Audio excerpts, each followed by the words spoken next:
They are the true heroes. These guys are the true heroes. They stood and put their lives on the line for these lowlives, for Trump. They lied under oath. They lied under oath. Right. Who lied under oath? What are you telling me? Those two traitors behind you. Excuse me? Those two traitors behind you. They lied under oath? That's right. What are you saying?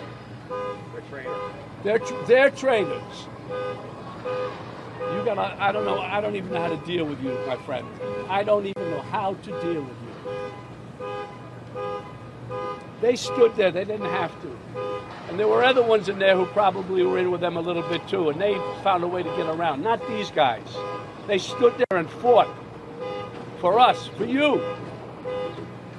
For you. Well, they weren't fighting for me. No, they fought for you, buddy. You're able to stand right here now.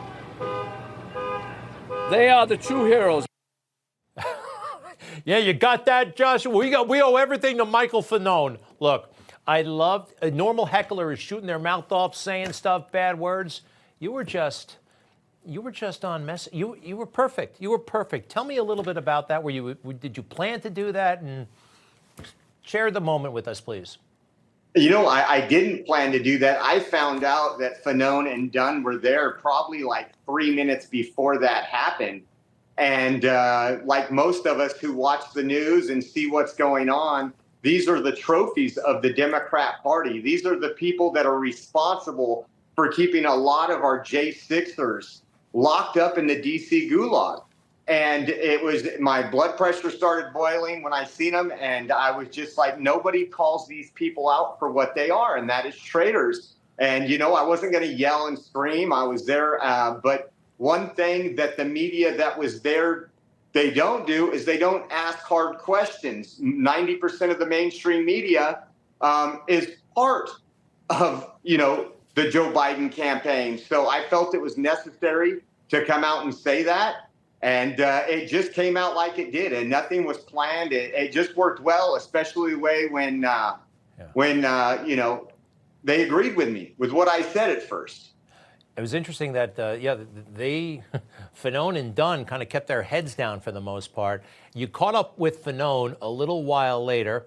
Fanone, who made a big production out of crying at the January 6 hearings, at least one of them. Take a quick look at that. I think this is fake, but take a look. I was carried back inside. What happened afterwards is much less vivid. The whole, that was a fake cry. And you brought that up when you saw Fanone a little while later. Remember, Ashley Babbitt was killed that day, everybody.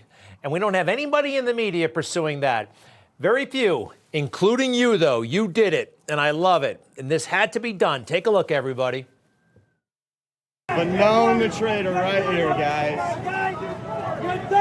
You know who lost their life was Ashley Babbitt. She was murdered, an unarmed veteran. An unarmed veteran.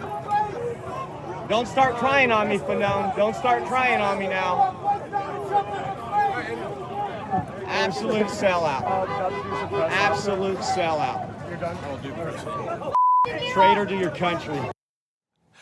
Well, you know what? Again, you didn't break any laws. You didn't raise your voice. You were, you know, it's kind of conversational.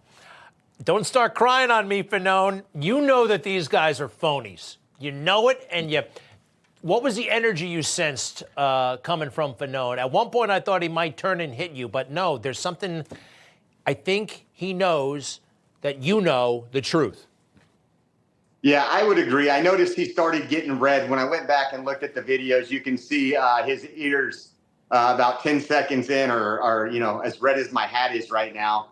I wasn't sure what to expect. I would have loved for him to have a conversation with me. Again, Ashley Babbitt was murdered. She was an unarmed veteran. And where is the investigation on that? Where is the justice for Ashley Babbitt?